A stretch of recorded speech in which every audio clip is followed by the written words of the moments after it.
Assalamualaikum warahmatullahi wabarakatuh. Allahumma sholli ala Sayyidina Muhammad wa ala ali Sayyidina Muhammad. Gimana teman-teman kabarnya? Mudah-mudahan kita semua selalu dalam lindungan Allah Subhanahu wa taala. Amin amin ya Allah ya rabbal alamin. Teman-teman, hari ini aku mau bacain testimoni dari Mbak Nida dari Cianjur. Langsung aja ya teman-teman, soalnya mempersingkat waktu, ini udah sore juga. Soalnya ini baru sempet upload bikin video hari ini. Kita langsung aja ya teman-teman. Mudah-mudahan ceritanya memotivasi teman-teman semua. Assalamualaikum. Waalaikumsalam warahmatullahi wabarakatuh. Saya Nida dari Cianjur. Saya ingin berbagi cerita tentang sholawat. Ketika saya buka YouTube, ada channel Mbak Meliza, Ustadz Mukhlis, Ustadz Adi Hidayat, Habib Novel, lewat hingga kemudian saya mencoba mengamalkan teh. Saya mengamalkan sholawat munjiat 500 kali setiap harinya ketika habis sholat dan aktivitas. Sholawat Jibril 5-7 ribu semampunya sambil aktivitas juga. Selalu mencoba sholat di awal waktu. Walau kadang tak tepat karena saya punya anak kecil, tahajud, duha pun saya lakukan. Yasin waqiah sesempatnya. Saya punya amanah hutang kalau di total sekitar 35 juta. Awalnya saya pinjam untuk membayar hutang. Awalnya memang lancar, tapi makin kesini saya merasa makin berat. Sampai akhirnya saya meminjam lagi untuk menutupi untuk kehidupan sehari-hari. Sampai pernah saya pinjam pinjol teh. Saking pusingnya, tanpa saya sadar amanah saya sudah mencapai kurang lebih 35 juta. Saya merasa capek teh. Saya lelah harus gali lubang, tutup lubang terus. Seakan nggak ada henti. Sampai akhirnya saya pasrah teh. Saya nggak mau minjem lagi. Saya mikir saya harus menghentikan semuanya. Dari situ saya pasrah teh. Bahkan ketika saya nggak ada beras dan uang jajan anak pun. Saya diam karena saya tidak ingin meminjam lagi. Saya bulatkan niat dan tekad saya. Karena saya lelah dengan amanah-amanah saya teh. Saya nangis sejadi-jadinya. Teh. Karena saya nggak ada beras untuk dimakan hari itu. Dan nggak ada ongkos anak sekolah. Sehingga anak saya tidak berangkat sekolah teh pada hari itu. Saya nangis teh sejadinya. Saya bilang sama Allah, ya Allah, saya pasrah. Mau engkau apakan saya benar-benar pasrah. Hingga ketika ada yang menagih pun saya sudah ikhlas. Saya diceramahi, dihina, dimaki, saya sudah terima teh. Saya ikhlas, entahlah teh, hati saya tenang. Yang penting saya harus mengakhiri amanah-amanah ini. Intinya saya tidak mau menambah amanah baru. Saya ajak anak saya untuk bersolawat. Bahkan waktu itu kami berpuasa. Di balik kesedihan saya merasa sangat bersyukur teh. Karena saya bisa banyak belajar tentang hidup. Walaupun belum ada makanan pada saat itu, kami masih bisa berpuasa. Masih sehat teh. Ketika anak ingin jajan, saya kencengin solawatnya. Yang tadinya anak saya nangis minta jajan, alhamdulillah pelan-pelan nangisnya berhenti. Dan ngerti bahwa saya belum megang uang pada saat itu. Hati rasa perih teh, tapi saya minta terus sama Allah untuk menguatkan saya dalam setiap ujiannya. Karena saya sadar ini adalah salah saya dan saya ingin memperbaikinya. Ketika saya benar-benar merasa di titik paling bawah, pasrahnya, tiba-tiba ada tetangga ada ngasih beras, saya pun dipinjamkan uang 500 ribu. Dan bayarnya nanti ketika saya sudah ada uang. Saya merasa terharu dan bersyukur teh. Setiap beras mau habis, pasti ada lagi rezeki beras. Tiba-tiba ada saudara ngasih beras teh. Beras kadang berikut uang jajannya. Masya Allah.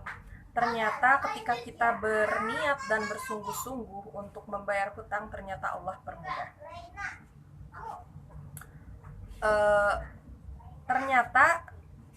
Ternyata ketika kita berniat dan bersungguh-sungguh untuk membayar hutang, ternyata Allah permudah jalannya teh. Alhamdulillah setiap suami ada uangnya saya pakai terus untuk membayar amanah-amanah teh. Alhamdulillah sekarang sudah terlunaskan semuanya teh. Saya merasa senang, tenang karena bisa melewati semua prosesnya.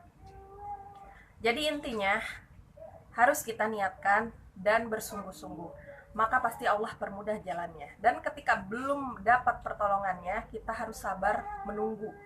Saya menunggu dengan cara terus bersolawat, sholat di awal waktu, dan ketika belum ada makanan, saya sabar menunggu dengan cara berpuasa. Saya ikhlas dan pasrah ketika ada yang menagih, menghina, karena untuk apa kita marah? Karena memang kita menikmati hasil dari uang pinjaman tersebut. Ikhlas, pasrah, sabar, peluk erat setiap prosesnya, maka pertolongan Allah itu nyata. Makasih banyak TAI, nanti saya akan berbagi cerita lagi tentang sholawat. Saya ingin rumah, mobil, karena saat ini saya masih sebelahan sama mertua.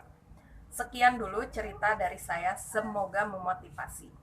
Assalamualaikum warahmatullahi wabarakatuh. Waalaikumsalam warahmatullahi wabarakatuh. Nah, jadi teman-teman kayak gitu ya.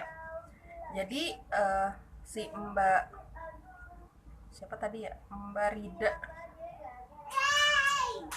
Mbak Nida.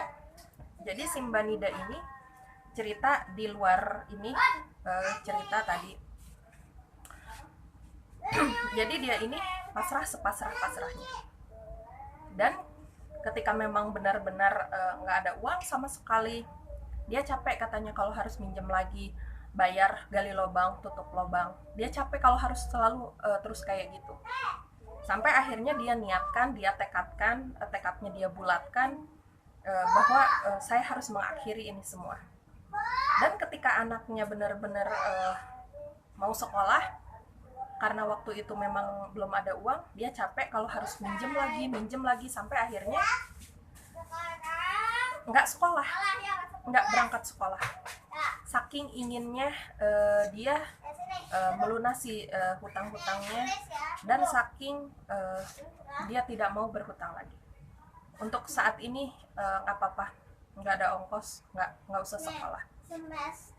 Waktu itu 2 hari nggak sekolah, sampai akhirnya belum ada makanan. Ketika siang dia sholawatin bareng anak-anaknya, dan anaknya ikut berpuasa. Jadi mereka puasa bareng-bareng, dan Masya Allah ketika waktu tiba berbuka itu rezekinya ada aja. Jadi pas sambil disolawatin, sambil berpuasa itu rezekinya ada aja teman-teman. Jadi rezekinya itu entah dari tetangga, karena mungkin ada yang iba, ada yang kasihan. Jadi tiba-tiba ada yang ngasih beras, ada yang ngasih tiba-tiba 5 liter, ada yang ngasih 3 liter, dan banyak juga ada yang ngasih sayuran, ada yang minjemin uang, dan bisa dikembalikan nanti setelah Mbak Nida ini ada uang lebih kayak gitu.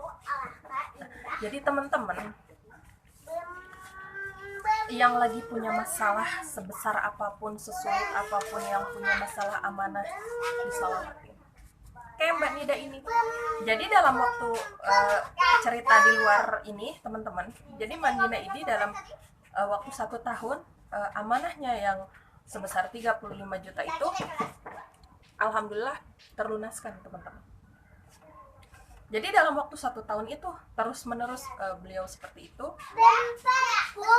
Jadi ketika ada uang, suaminya, kebetulan suaminya ini supir teman-teman, supir mobil yang gede-gede. Kadang katanya tarikannya lagi ada, kadang lagi nggak ada. Jadi ketika lagi nggak ada tarikan, udah pasrah. Dan ketika ada tarikan, dapat uang, dia langsung bayarkan, mencicil amanah-amanahnya teman-teman. Itu yang Mbak Nida lakukan. Jadi Mbak Nida itu ingin benar-benar melunaskan, niatnya itu benar-benar bulat, ingin membereskan amanah-amanah yang memang itu adalah kesalahan dia di masa lalu, dan dia ingin memperbaiki kesalahan-kesalahan itu. Dan Allah ijabah ketika Mbak Nida itu berniat bersungguh-sungguh. Ya sama teman-teman, aku udah ngalamin itu, dan memang benar ketika pada saat itu belum punya beras, udah disolawatin aja. Dan rezekinya tuh ada aja. Aku udah bilang ya, udah share di video sebelumnya. Tiba-tiba ada yang ngasih ikan mas, kakak ipar. Ada yang ngasih gudeg, cuma baru ngebatin, tiba-tiba kakak datang ngasih gudeg. Awas adek jatuh, Dek. Turun, turun, turun. Jadi kayak gitu teman-teman. Ayo teman-teman disolawatin. Disolawatin aja, nggak usah takut. Ketika iya teh Ai, tapi masa iya aku harus nahan lapar hari ini? Nggak apa-apa. Karena nggak akan mungkin ketika kita berpuasa, sholawat, diperbanyak sholawatnya, terus kitanya puasa, perbanyak sholawat, sholat di awal waktu, nggak akan mungkin Allah nggak tolong ketika nanti berbuka puasa kita nggak punya makanan. Nggak mungkin teman-teman. Tapi kitanya harus bersyukur. Misalkan ketika nanti berbuka puasa, misalkan kita makannya hanya nasi aja, atau misalkan baru adanya air minum sama nasi putih, itu bersyukur, berarti kita masih ada pemasukan untuk badan kita untuk mengunyah makanan, untuk ada makanan masuk ke dalam badan tubuh kita. Kayak gitu teman-teman. Jadi jangan selalu berpikir patokannya itu rezeki itu harus selalu tentang uang. Ini contohnya Mbak Nida niat pengen ngelarin semua amanah-amanahnya. Jadi ketika dia dalam keadaan kondisinya dia benar-benar sulit menurut versinya Mbak Nida itu pasrah dan dia nggak mau ngambil amanah-amanah baru untuk makan.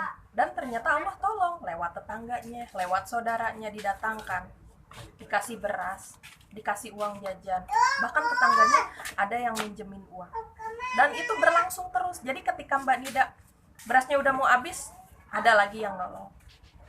Udah mau habis, ada lagi yang nolong. Itu terus seperti itu.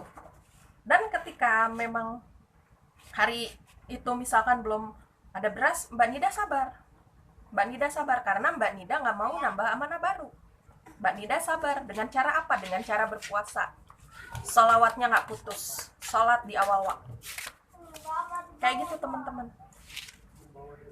Jadi kalau teman-teman misalkan udah bener-bener pengen banget lunas amanahnya, lakukan cara kayak gitu teman-teman. Nggak usah gengsi, nggak usah takut.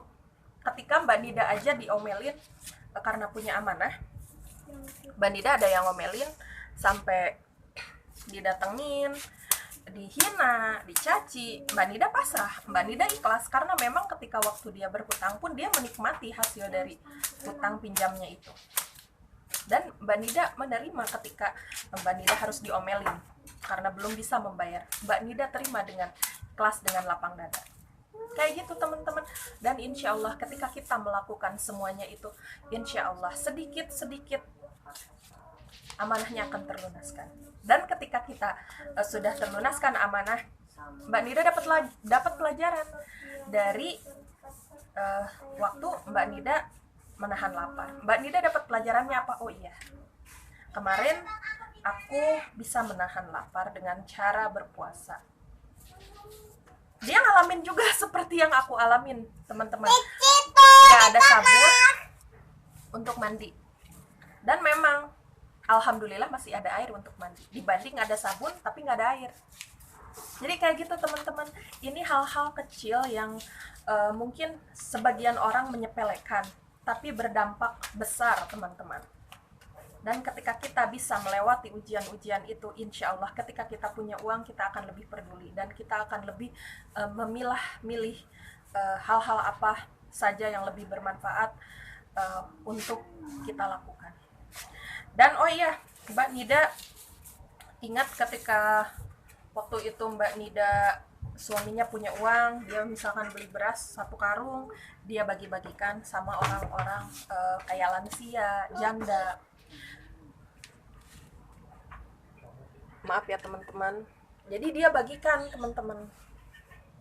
Jadi Mbak Nida ini ketika Mbak Nida ada rezeki waktu sebelum dia tersadar seperti ini, Mbak Nida ini melakukan, dia punya beras misalkan 1 karung 60 kilo atau liter ya. Jadi dia bagi kepada lansia, janda, orang tua yang memang betul-betul sudah tidak bekerja, yang sudah tua, nenek kakek dia bagi. Dan itu berlaku setiap bulan ketika Mbak Nida memang ada rezeki beras. Dan Masya Allah, ketika Mbak Nida sekarang dalam keadaan versinya Mbak Nida sulit, itu beras tersebut berdatangan, teman-teman. Mungkin ini yang dibilang apa yang kita tanam itu yang kita tuai. Ini teman-teman. Jadi Mbak Nida waktu ngebagi-bagi beras itu udah beberapa tahun yang lalu. Dan ternyata Allah tolong ketika sekarang Mbak Nida benar-benar butuh. Kayak gitu teman-teman. Dan jujur teman-teman, aku udah ngerasain kayak Mbak Nida. Dan benar, disolawatin aja. Kita istiqomah ketika Allah belum tolong, ya udah nggak apa-apa. Mungkin nanti. Kata Allah, tunggu sebentar lagi. Sabar. Nggak usah ngambil pinjaman baru. Tunggu. Biarkan ibaratnya kita merasakan perihnya dulu. Perih menahan rasa lapar. Kayak gitu teman-teman. Dan ketika kita perih menahan lapar itu, kenyataannya kita masih hidup. Kita masih sehat. Kita masih bisa berpuasa teman-teman. Kayak gitu teman-teman. Mbak Nida mohon maaf kurang lebihnya untuk penyampaiannya. Sekali lagi mohon maaf. Buat teman-teman yang belum subscribe, silahkan ditekan tombol subscribe-nya, karena tanpa dukungan dari teman-teman semua, apalah arti channel Teh Ai ini. Minta doanya kepada teman-teman semua. Buat teman-teman yang lagi ngebangun channelnya sama seperti channelnya Teh Ai, ayo semangat buat bikin konten-konten dan terus upload video yang baru. Sama Teh Ai juga lagi terus belajar, lagi terus menceritakan semua tentang pengalaman pengamal sholawat. Semoga bermanfaat buat teman-teman semua. Kita ambil setiap hikmah dari pelajaran hidup teman-teman pengamal sholawat. Kurang lebihnya mohon maaf. Wassalamualaikum warahmatullahi wabarakatuh.